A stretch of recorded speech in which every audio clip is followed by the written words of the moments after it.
नमस्कार दोस्तों, ई विद्या क्लासेस में आप सभी का स्वागत है। दोस्तों, मेरा नाम जितेंद्र है और आज हम यूपी पीसीएस आरओ का सामान्य हिंदी का मिनी प्रैक्टिस सेट सॉल्व करेंगे। दोस्तों, यह वीडियो आपके लिए बहुत महत्वपूर्ण है, इसलिए वीडियो को अंत तक ज़रूर देखिएगा और इस वीडियो का पीडीएफ आपको टेलीग्राम हमारे चैनल पर भेज दिया जाएगा। तो दोस्तों, वहाँ से आप डाउनलोड कर सकते हैं। तो चलिए बढ़ते हैं अपने टेस्ट की तरफ। तो दोस्तों, टेस्ट का पहला क्वेश्चन है, जो मापा ना जा सके। क्या है? जो मापा ना जा सके उसे क्या कहेंगे? दोस्तों, आपको वीडियो पॉज करके इसका जवाब बताना है। देखिए दोस्तों, इसका सही जवाब है ऑप्शन नंबर 2, अपरिमेय। जो मापा ना जा सके उसे क्या कहते हैं दोस्तों? अपरिमेय। अपरिमेय। ठीक। अब देखिए दोस्तों, अप्रमेय इसका मतलब क्या होता है? तो जो प्रमाण से सिद्ध ना हो, जो प्रमाण से सिद्ध ना हो, सिद्ध ना हो। अग्रगण्य, अब देखिए दोस्तों, अग्रगण्य उसे कहते हैं जिसकी गिनती सबसे पहले की जाए, यानी जिसको सबसे पहले गिना जाए, सबसे पहले गिना जाए। इसके बाद देखिए दोस्तों, अनवगत। अब देखिए दोस्तों, अनवगत का अर्थ होता है, आपको पता होना चाहिए, जो जिसको कोई जानता ना हो, यानी जो जाना हुआ ना हो, जो जाना हुआ ना हो। जैसे आप कई चीज़ों से आप अनवगत रहते हैं, हम इस तरह से बोल सकते हैं। तो इसका सही जवाब होगा जो ऑप्शन नंबर 2। इसका सही जवाब है ऑप्शन नंबर 2। चलिए दोस्तों, बढ़ते हैं अगले क्वेश्चन की तरफ और ये रहा हमारा सेकंड क्वेश्चन। निम्नलिखित में से कौन सा शब्द भाषण के लिए उपयुक्त विशेषण होगा? बताइए दोस्तों, का सही जवाब क्या होगा? तो दोस्तों, इस क्वेश्चन का सही जवाब हो जाएगा option number 3 is the right answer, क्योंकि भाषण के लिए जो विशेषण युक्त होता है, प्रयुक्त होता है, वो होता है ओजस्वी, ओजस्वी भाषण। अब देखिए दोस्तों, यहाँ जो कड़कड़ाती, इसका मतलब क्या होता है? जोरदार, जोरदार। यह शब्द जो होता है वो बिजली के लिए ज़्यादातर यूज़ किया जाता है, कि बिजली का कड़कड़ाना।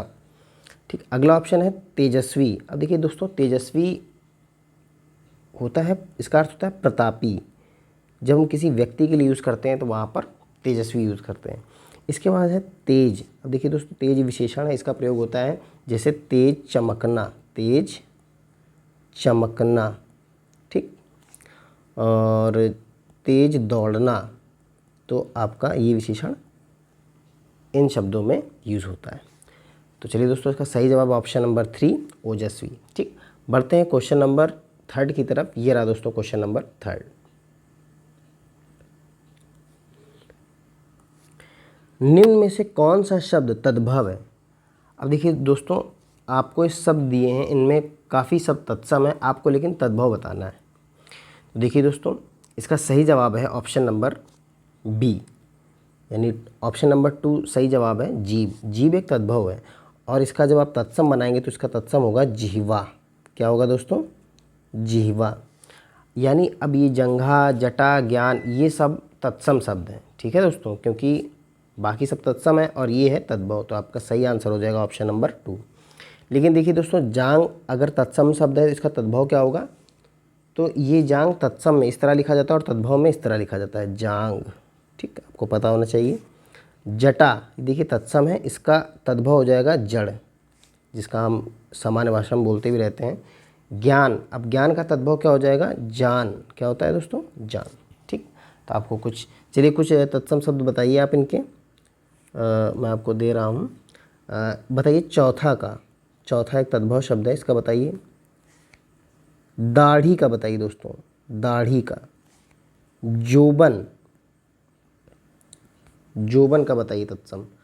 बांझ का तत्सम बताइए, बांझ। और दोस्तों कपड़ा का बताइए। ठीक दोस्तों, बताइए सबका। चलिए हम आप वीडियो पॉज करके इनके आंसर बताइए, तब तक हम आपको सॉल्व कराते हैं। देखिए चौथा का जो तत्सम होता है वो होता है चतुर्थ। क्या होता है दोस्तों? चतुर्थ। दाढ़ी का कहते हैं दृष्टा। क्या कहते हैं? दृष्टा। तत्सम क्या हो जाएगा? दृष्टा। दृष्टा।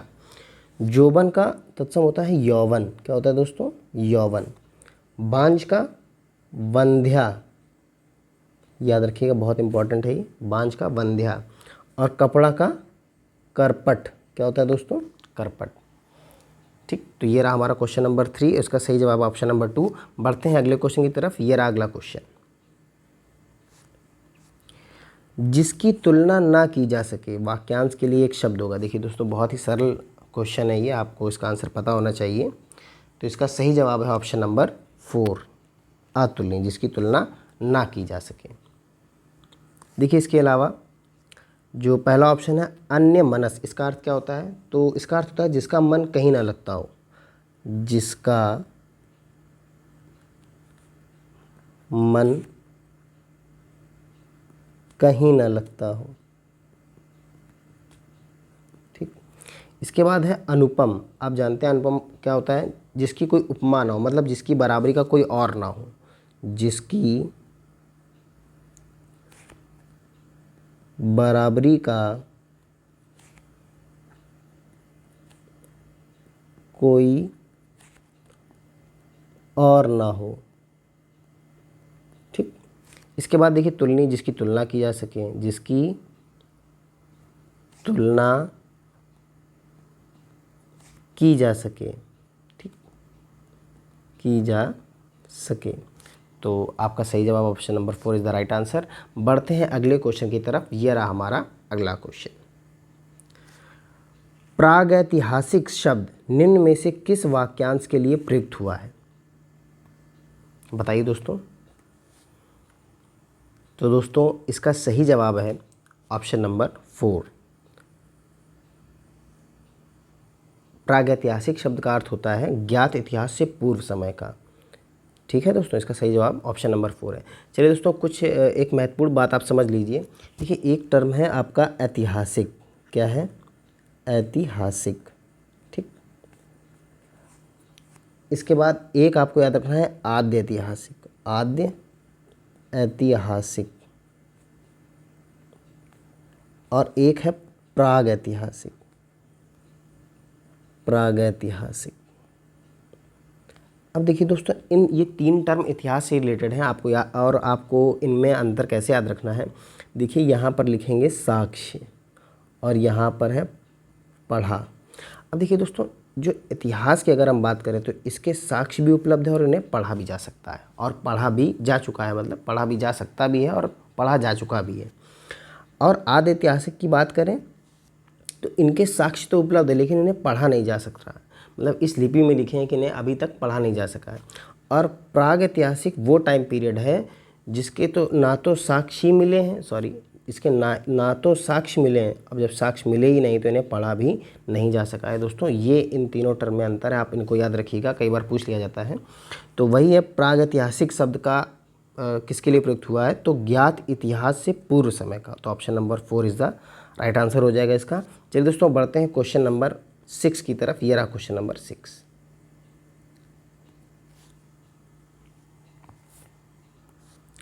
वर्तनी की दृष्टि से कौन सा शब्द शुद्ध नहीं है। अब देखिए आप दोस्तों 4 ऑप्शन है, आपको एक शब्द बताना है जो शुद्ध नहीं है। तो चलिए दोस्तों सॉल्व करते हैं इस क्वेश्चन को। तो जो पहला ऑप्शन है आकांक्षा बिल्कुल सही लिखा है, उपलक्ष्य ये भी सही लिखा है, निरीह देखिए दोस्तों ये गलत है, निरीह इस तरह लिखा जाता है, निरीह ये बिल्कुल सही इसका वर्तनी है, कंकड़ बिल्कुल सही लिखा है। चलिए दोस्तों कुछ मैं आपसे वर्तनी पूछ रहा हूँ, आप इसका सही जवाब बताएंगे। बताइए दोस्तों अत्यधिक इसे कैसे लिखा जाएगा, अत्यधिक। प्रामाणिक बताइए दोस्तों सही लिखा है या फिर इसमें कुछ त्रुटि है। पूज्य इसका बताइए। प्राण बताइए इसमें दोस्तों क्या गलती है। वीडियो को पॉज करके इन क्वेश्चनों को सॉल्व करिए। सच्चिदानंद बताइए दोस्तों। चलिए दोस्तों मैं इनके आंसर बताता हूँ। देखिए दोस्तों अत्यधिक नहीं होता है, इसकी सही शुद्ध वर्तनी है अत्यधिक। क्या है दोस्तों, अत्यधिक। ठीक, प्रामाणिक नहीं होता है दोस्तों, प्रामाणिक होता है। क्या होता है, प्रामाणिक। ठीक, यहाँ देखिए पूज्य नहीं होता है, पूज्य होता है। ठीक, पूज्य, या फिर आप लिखिए पूजनीय। अगर आपको जा पूरा बनाना है तो आप पूजनीय लिखिए। देखिए प्राण नहीं होता, प्राण होता है, ठीक, ये भी गलत है। और सच्चिदानंद भी यहाँ गलत लिखा हुआ है, सच्चिदानंद, ये बिल्कुल शुद्ध वर्तनी है सच्चिदानंद की, तो ये इसके आंसर है। चलिए दोस्तों बढ़ते हैं क्वेश्चन नंबर 7 की तरफ। ये रहा क्वेश्चन नंबर 7।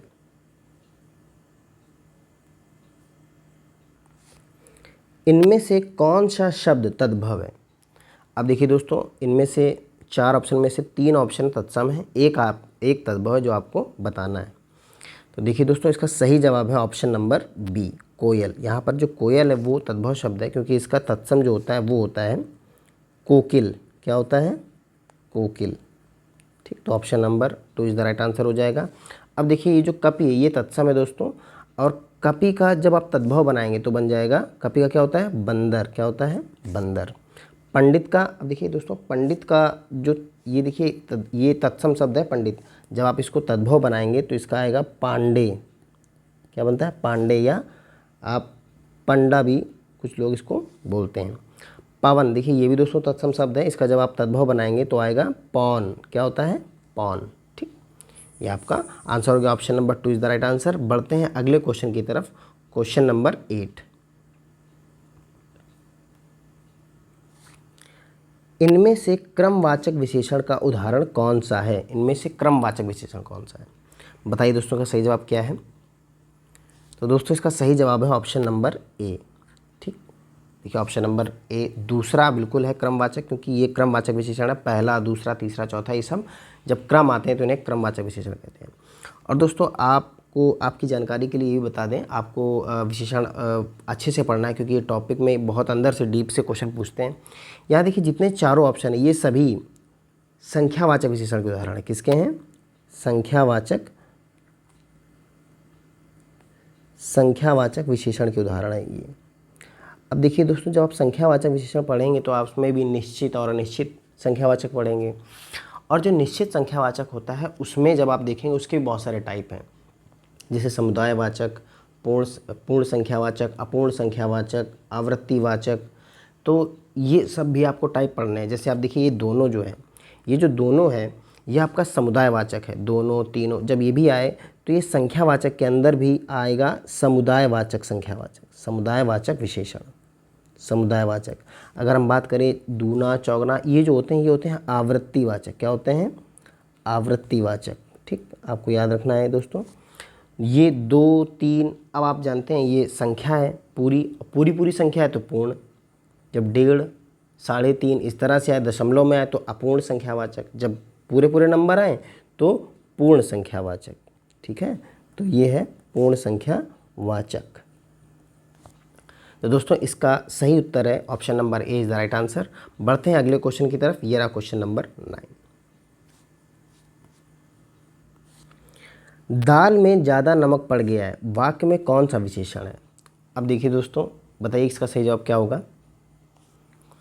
तो दोस्तों इसका सही जवाब होगा ऑप्शन नंबर ए, परिमाणवाचक। क्योंकि देखिए यहाँ पर जो संज्ञा शब्द है वो है नमक, और नमक की विशेषता बताई जा रही है ज़्यादा से। ठीक, तो देखिए जो नमक होता है वो मात्रा में लिया जाता है, ना कि संख्या में, इसलिए यहाँ पर परिमाण आ जाएगा। क्या आ जाएगा? परिमाणवाचक विशेषण। ठीक, अब देखिए दोस्तों सर्वनामी विशेषण क्या होता है? जब सर्वनाम विशेषण की तरह प्रयोग किया जाए, सर्वनाम का प्रयोग विशेषण की तरह किया जाए। किसकी तरह? विशेषण की तरह किया जाए, तब वहाँ पर क्या होता है? सर्वनामिक विशेषण। जैसे एग्जाम्पल देख लीजिए, जैसे मैं अगर कहूँ कि यह लड़का बलवान है, यह लड़का बलवान है, तो अब देखिए दोस्तों ये लड़का जो है, यह जो है ये एक संज्ञा है। ठीक, और संज्ञा की विशेषता बताई जा रही है, तो अब यहाँ पर ये सर्वनाम भी होता है ये, और यहाँ विशेषण का भी काम कर रहा है। तो जब सर्वनाम विशेषण की तरह यूज़ होने लगे तो उसे कहते हैं, क्या कहते हैं? सार्वनामिक विशेषण। क्या कहते हैं? सार्वनामिक विशेषण। आप गुणवाचक विशेषण जानते ही हैं, जब किसी संज्ञा का गुण बताया जाए तो वहाँ पर होता है गुणवाचक विशेषण। और संख्यावाचक, जब विशेषण किसी संख्या के रूप में आए, 2 के लिए, 3 के लिए, तो वो संख्यावाचक विशेषण। ठीक, तो इसका सही जवाब option number is the right answer हो जाएगा। बढ़ते हैं अगले क्वेश्चन की तरफ, क्वेश्चन नंबर 10। ये रहा दोस्तों क्वेश्चन नंबर 10। अग्नि शब्द का पर्यायवाची शब्द क्या है? देखिए दोस्तों, ये भी बहुत ही सरल क्वेश्चन है, आप बचपन से पढ़ते चले आ रहे हैं इसे। तो अग्नि का पर्यायवाची शब्द क्या है? तो इसका सही जवाब है ऑप्शन नंबर ए। क्या है? ऑप्शन नंबर ए, पावक। पावक इसका सही जवाब है। अग्नि के और भी पर्यायवाची आप देख सकते हैं, जैसे कि अनल, ठीक, आग, ये सब किसके पर्यायवाची हैं? ये सब अग्नि के हैं, अनल, आग। और देखिए दव भी बोलते हैं, क्या बोलते हैं? दव। हुताशन, बहुत इंपॉर्टेंट, हुताशन। जो शब्द नए लगें आप उनको ज़रूर याद करिए, क्योंकि अब क्वेश्चन जो पूछे जाते हैं वो नए शब्दों से बनाए जा रहे हैं जो आम लोगों को नहीं पता है। जैसे वैश्वानर, क्या है दोस्तों? वैश्वानर, ठीक, वैश्वानर। शुचि, शुचि भी बोलते हैं, ठीक, आप याद रखेंगे। इसके बाद देखिए अग्र माने आप जानते हैं आगे होता है, अग्र माने आगे। तो देखिए इसका जब पर्यायवाची आप करेंगे तो आगा भी बोलते हैं, क्या बोलते हैं? आगा। अग्रभाग, अग्रभाग। सिरा, ठीक, सिरा। नोक, ये सब किसके पर्यायवाची हैं? अग्र के, ठीक, आप याद रखेंगे। विद्युत, देखिए बहुत ही इसके पर्यायवाची ज़्यादातर पूछे जाते हैं विद्युत के। चंचला, चपला, ठीक, चपला हो गया। सौदामिनी, सौदामिनी, ठीक। बिजली आप जानते हैं धनप्रिया, धनप्रिया, ठीक है। तो ये आपके हो गए विद्युत के। अब देखिए दोस्तों अंधेरा के, आप जानते हैं अंधेरा माने, तो सबसे पहले अंधकार, तम, तिमिर, ये सब किसके पर्यायवाची हैं? अंधेरा के। तमस और तमिश्र, क्या होता है? तमिश्र, ये सब किसके पर्यायवाची हैं? तमिश्र, ये सब है अंधेरा के पर्यायवाची। ठीक है दोस्तों, तो इसका सही जवाब option number A, Pavak is the right answer. बढ़ते हैं अगले क्वेश्चन की तरफ, क्वेश्चन नंबर 11। ये रहा हमारा दोस्तों क्वेश्चन नंबर 11। निम्नलिखित में से कौन सा तद्भव शब्द नहीं है? अब देखिए इनमें से आपको तद्भव जो नहीं है वो बताना है, यानी आपको तत्सम बताना है। क्या बताना है? तत्सम। अब इन चारों ऑप्शन में तत्सम कौन है? तो देखिए इसका सही जवाब सीधा सीधा आप बता सकते हैं, ग्राम। क्या है? ग्राम।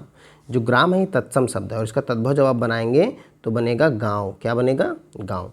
और ये सब तद्भव हैं, यानी किया, मोर और 14 बिल्कुल है। अब देखिए किया ये क्रिया है, इसका तत्सम नहीं है। देखिए मोर, अब मोर का अगर आप तत्सम बनाएंगे तो बनेगा मयूर। क्या बनता है? मयूर। और 14 का बनाएंगे तो चतुर्दश। क्या होता है? चतुर्दश। ठीक, तो ये आपका 14 का हो जाएगा तत्सम शब्द। तो इसका सही जवाब हो जाएगा ऑप्शन नंबर 4। ठीक है, अब आगे बढ़ते हैं क्वेश्चन नंबर 12 की तरफ। ये रहा दोस्तों अगर आपको हमारा ये वीडियो अच्छा लग रहा है तो चैनल को, वीडियो को लाइक करें, शेयर करें अपने दोस्तों के साथ, और अगर आप चैनल पर नए हो तो चैनल को सब्सक्राइब जरूर करें। ठीक है दोस्तों, चलिए बढ़ते हैं अगले क्वेश्चन की तरफ। Question number 12। अष्टादश पुराण हैं, इस वाक्य में अष्टादश किस प्रकार का विशेषण है? अब देखिए अष्टादश माने आप जानते हैं 18 होता है। क्या होता है? 18। अब देखिए पूरी संख्या ही है, तो आप जानते हैं किस प्रकार का विशेषण है। तो इसका सही जवाब है option number 3 is the right answer, संख्यावाचक विशेषण। क्या हो जाएगा दोस्तों? संख्यावाचक विशेषण। सर्वनाम विशेषण आप जानते हैं, जब सर्वनाम विशेषण की तरह प्रयोग होने लगे। गुणवाचक, जब आपको गुण बताए जाएं संज्ञा के। परिमाणवाचक, जब संज्ञा इस तरह की हो कि जिसका तौल है वो मात्रा में किया जाए, ना कि संख्या में, तो वहाँ पर क्या हो जाएगा? परिमाणवाचक संज्ञा। तो ऑप्शन नंबर, इस क्वेश्चन का ऑप्शन सही है, option number 3 is the right answer. बढ़ते हैं अगले क्वेश्चन की तरफ। ये रहा क्वेश्चन नंबर 13। दिए गए शब्द का विलोम शब्द बताइए दोस्तों। दिए गए शब्द का विलोम शब्द है आपका स्वामी। तो देखिए बताइए इसका सही जवाब क्या है? तो दोस्तों इसका सही जवाब है ऑप्शन नंबर 4, स्वामी का विलोम सेवक। क्या हो जाएगा? सेवक। ठीक, अगर हम यहाँ बात करें प्रभु का विलोम क्या होगा? तो प्रभु का विलोम होता है भृत्य, जिसे भक्त भी बोलते हैं। ठीक, सखा, तो सखा का क्या हो जाएगा? शत्रु। सखा का शत्रु। मानव का, आप सभी को पता है, मानव का दानव। चलिए दोस्तों कुछ मैं आपको क्वेश्चन दे रहा हूँ, इनके आपको विलोम शब्द बताने। तो बताइए, सबसे पहला है निषिद्ध का बताइए। निषिद्ध, ठीक, निषिद्ध का विलोम बताइए। धर्म का विलोम बताइए। सदाचार का बताइए विलोम क्या होगा? सदाचार। घात का विलोम शब्द बताइए। समर्थक का विलोम शब्द बताइए। समर्थक। तो देखिए दोस्तों इसका क्या होगा, निषिद्ध का हो जाएगा विहित। क्या होगा विलोम, निषिद्ध का विहित। धर्म का आप जानते हैं अधर्म। देखिए दोस्तों ये ना सोचिए कि ये सरल क्वेश्चन है, सरल क्वेश्चन भी आते हैं क्योंकि 60 क्वेश्चन आपको आर के एग्ज़ाम में देखने को मिलेंगे। तो 60 के 60 क्वेश्चन वो बिल्कुल टफ नहीं बना देंगे आपको, उनमें से बहुत ज़्यादा 15 क्वेश्चन आपको कठिन मिलेंगे, लेकिन 45 क्वेश्चन इतने सरल होंगे कि आपको वो बिल्कुल गलत नहीं करने। इसलिए चीज़ों की रिवाइज ज़्यादा करिए, ठीक। अब सदाचार है तो सदाचार का दुराचार, दुराचार, ठीक। घात का प्रतिघात, घात का विलोम प्रतिघात। समर्थक का, अब देखिए समर्थ एक होते हैं सपोर्टर और एक होते हैं विरोधी, ठीक। तो समर्थक का विरोधी, ये सही आंसर हो जाएंगे इनके। चलिए दोस्तों बढ़ते हैं अगले क्वेश्चन की तरफ। क्वेश्चन नंबर 14 ये रहा दोस्तों, क्वेश्चन नंबर 14।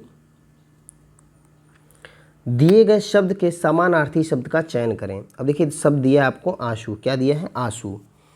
तो दोस्तों ये तो बिल्कुल सरल क्वेश्चन है, आपको इसका समानार्थी बताना है। तो इसका सही जवाब है ऑप्शन नंबर 4, क्या हो जाएगा, अश्रु। आंसू का क्या हो जाएगा, अश्रु। अब देखिए अश्रु के, देखिए यहाँ पर ऑप्शन नंबर जो 1 है जुल्म। अब देखिए दोस्तों जुल्म के और भी पर्यायवाची अगर हम बात करें तो जुल्म का मतलब होता है अत्याचार करना, जुल्म मतलब अत्याचार, ठीक। दुर्व्यवहार, दुर्व्यवहार। प्रताड़ना, क्या हो जाएगा दोस्तों, प्रताड़ना। जुल्म मतलब प्रताड़ना, किसी का शोषण करना, शोषण, ठीक। अगर हम व्याधि की बात करें दोस्तों, व्याधि का क्या अर्थ होता है, तो व्याधि का मतलब होता है रोग। क्या होता है, रोग, पीड़ा, बीमारी, ये सब किसके पर्यायवाची हैं, ठीक, ये सब व्याधि के, ठीक। नीर की बात करें, अब नीर आप जानते ही हैं, नीर का अर्थ होता है जल। क्या होता है, जल। तो इसके भी पर्यायवाची लिख सकते हैं, नीर के जल, वारी, ठीक। तोय भी बोलते हैं इसे, तोय, तोय, सलिल और अम्बु। अब देखिए दोस्तों अम्बु पानी का है, जबकि अम्ब, अम्ब माता का हो जाएगा। अश्रु के और भी पर्यायवाची आप देख लीजिए, चक्षु जल, चक्षु माने आँख और आँख का पानी अश्रु। नेत्र जल, क्या हो जाएगा, नेत्र जल। नयन जल, ठीक, ये सब किसके हैं, अश्रु के पर्यायवाची। अक्षुनीर, अक्षुनीर। तो ये जो पर्यायवाची ये सब अश्रु के हो जाएंगे। तो इस क्वेश्चन का सही जवाब ऑप्शन नंबर 4 हो जाएगा। चलिए बढ़ते हैं दोस्तों अगले क्वेश्चन की तरफ। ये रहा क्वेश्चन नंबर 15। शुद्ध वाक्य छाटिए। आपको इन ऑप्शन में से जो शुद्ध वाक्य है उसको बताना है। पहला ऑप्शन है कई रेलवे के कर्मचारियों की गिरफ्तारी हुई। अब देखिए दोस्तों यहाँ पर ये गलत लिखा हुआ, कई रेलवे नहीं बल्कि रेलवे के कई कर्मचारियों की, रेलवे के कई कर्मचारियों की, कई कर्मचारियों की गिरफ्तारी हुई, गिरफ्तारी हुई। तो ये तो ऑप्शन गलत हो गया। इस समय आपकी अवस्था 40 वर्ष की है। अच्छा, हम तो अवश्य, अब देखिए ही यहाँ पर गलत है, हम तो अवश्य जाएंगे। हम अवश्य का मतलब ही होता है कि ये ही का ही काम करता है, हम तो अवश्य जाएंगे, ये सही है, ही नहीं लगेगा। मैं हल करने की तलाश में हूँ। अब देखिए दोस्तों यहाँ पर मैं हल करने की नहीं, मैं हल देखिए ढूंढा जाता है, मैं हल ढूंढने की तलाश में हूँ, ढूंढने की तलाश में हूँ। तो ये भी गलत हो गया, ये भी गलत है। Option number B is the right answer हो जाएगा। इस समय आपकी अवस्था 40 वर्ष की है, ठीक है। तो चलिए दोस्तों इसका सही जवाब ऑप्शन नंबर 2। बढ़ते हैं क्वेश्चन नंबर 16 की तरफ। ये रहा क्वेश्चन नंबर 16। इनमें से कौन सा शब्द तत्सम नहीं है। अब देखिए दोस्तों आपको तत्सम जो नहीं है वो बतानी है, यानी आपको तद्भव बताना है, इनमें से जो तद्भव है। अब देखिए दोस्तों दीपक, तिलक, तैल और दीठी। अब देखिए ये जो दीपक है ये तो तद्भव, ये तो तत्सम है, बल्कि आपको तत्सम नहीं बताना है। तो दीपक तत्सम है, उसका तद्भव क्या हो जाएगा, दिया, ठीक। तो ये तो नहीं है। तिलक ये भी तत्सम शब्द है, जिसका होता है तत्सम अगर आप बनाएंगे तो तिलक का होता है टीका, ठीक। टीका, ये भी तत्सम है। जो तत्सम नहीं है ये भी तत्सम है, ये भी तत्सम है। तैल, तैल भी तत्सम है। और जब आप इसका तद्भव बनाएंगे तो हो जाएगा तेल, ठीक, तेल हो जाएगा। अब देखिए दीठी जो है ये एक तद्भव शब्द है। जब आप इसका तत्सम बनाएंगे तो आ जाएगा दीठी, मतलब दृष्टि। क्या होता है? दीठी, दृष्टि, दृष्टि। ठीक है दोस्तों, आपको समझ में आ गया होगा ये। अब चलिए कुछ मैं आपसे तत्सम पूछ रहा हूँ, आप बताइए फिर से एक बार। सुई का बताइए, सुई का तत्सम। ठीक। गोबर का बताइए, गोबर का तत्सम बताइए क्या होगा। ईख का तत्सम बताइए क्या होगा। धुआं का तत्सम बताइए क्या होगा। तो सुई का देखिए दोस्तों क्या होगा, सुई का सूची तत्सम क्या होगा। गोबर का गोमय, गोबर का क्या होता है? गोमय होता है। ईख का बताइए तत्सम क्या होगा। इक्षु, ईख का इक्षु। धुआं का, तो धुआं का दोस्तों धूम्र, क्या हो जाएगा? धूम्र। ये इसका सही जवाब हो जाएंगे। तो चलिए दोस्तों, इसका सही जवाब ऑप्शन नंबर 4। बढ़ते हैं अगले क्वेश्चन की तरफ, क्वेश्चन नंबर 17। ये रहा क्वेश्चन 17। असंगत विलोमार्थी शब्द युग्म कौन सा है? यानी कि इनमें से कौन सा ऐसा विलोम शब्द है जो गलत लिखा हुआ है। अब देखिए अल्पज्ञ, बहुज्ञ बिल्कुल सही है। जटिल और सरल, देखिए ये भी जटिल का सरल, ये भी सही है। ग्राह्य त्याज्य, एक ग्रहण करने योग्य है कि छोड़ने योग्य, बिल्कुल सही है। तीव्र, अब देखिए तीव्र का तरल लिखा हो, जबकि तीव्र का क्या होना चाहिए? मंद होना चाहिए। क्या होना चाहिए? मंद। तो option number 4 is the right answer हो जाएगा इसका। तो ऑप्शन नंबर 4 सही जवाब है इस क्वेश्चन का। बढ़ते हैं दोस्तों अगले क्वेश्चन की तरफ। ये रहा अगला क्वेश्चन, क्वेश्चन नंबर 18। ज्येष्ठ का विलोम क्या है? ज्येष्ठ का विलोम, अब देखिए दोस्तों बताइए इसका सही जवाब क्या है। मैं आपको उत्तर बताता हूँ। ज्येष्ठ, देखिए ज्येष्ठ का अर्थ होता है बड़ा, अग्रज। ठीक, ये होता है ज्येष्ठ के पर्यायवाची, अगर एक तरह से कह सकते हैं प्रवर, ये सब किसके हैं? ज्येष्ठ के पर्यायवाची हैं। ज्येष्ठ का मतलब होता है बड़ा। तो इसका विलोम क्या हो जाएगा? तो यहाँ देखिए इसका हो जाएगा, देखिए ये सब तो इसके पर्यायवाची हैं, अग्रज, प्रवर। इसका विलोम जो होगा वो हो जाएगा कनिष्ठ। अब कनिष्ठ का अर्थ होता है छोटा। ठीक, इसको अवर भी बोलते हैं, अवर। ठीक, वय भी बोलेंगे, क्या बोलेंगे? वय। ठीक है, अनुज भी होता है, अनुज। ठीक, तो ये है। तो इसका सही जवाब ऑप्शन नंबर ए हो जाएगा मुक्ति। आप मुक्ति का विलोम बताइए, तो मुक्ति का बंधन। मुक्ति माने स्वतंत्र और इसका विलोम हो जाएगा बंधन। अग्रज माने बड़ा और अनुज माने छोटा, तो अग्रज का विलोम अनुज। प्रवर का भी देखिए दोस्तों हमने करा है, प्रवर का अवर, क्या हो जाएगा? प्रवर का अवर। तो option number A is the right answer हो जाएगा, 1 इज द राइट आंसर। बढ़ते हैं अगले क्वेश्चन की तरफ। ये रहा दोस्तों क्वेश्चन नंबर 19। जिसे जाना ना जा सके, वाक्यांश के लिए एक शब्द क्या होगा जिसे जाना ना जा सके? तो देखिए दोस्तों इसका सही जवाब है ऑप्शन नंबर 3, अज्ञेय। क्या हो जाएगा? अज्ञेय। जिसे जाना ना जा सके उसके लिए अज्ञेय। अब देखिए दोस्तों यहाँ पर पहला ऑप्शन है अजानत। अब देखिए अजानत ये कोई शब्द नहीं है, इसको ज़बरदस्ती ऑप्शन में रखा गया है। इसके बाद अगला ऑप्शन है अगम्य। क्या है? अगम्य। तो अब अगम्य का अर्थ होता है दोस्तों जिस स्थान पर कोई मतलब कोई जा ना सके, जिसे दुर्गम भी बोलते हैं, जहाँ पर जाया ना जा सके। तो जिस स्थान पर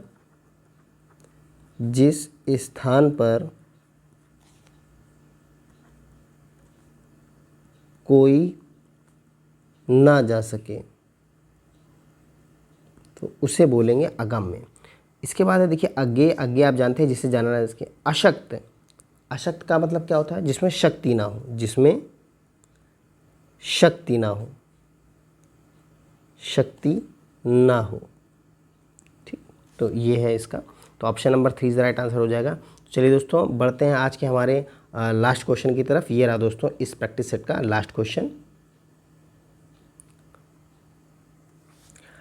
अशुद्ध वाक्य आपको बताना है। इन चारों ऑप्शन में जो अशुद्ध वाक्य है उसका आपको जवाब देना है। दोस्तों इस क्वेश्चन का जवाब आप हमारे कमेंट बॉक्स में देंगे और इस क्वेश्चन को मैं अपने कमेंट में ही पिन कर दूंगा इसका सही जवाब क्या है। तो दोस्तों आपको हमारी वीडियो कैसी लगी? दोस्तों वीडियो अच्छी लगी हो तो वीडियो को लाइक और शेयर ज़रूर कीजिएगा और चैनल को ज़रूर सब्सक्राइब करिएगा। मिलते हैं अगली वीडियो में, तब तक के लिए नमस्कार।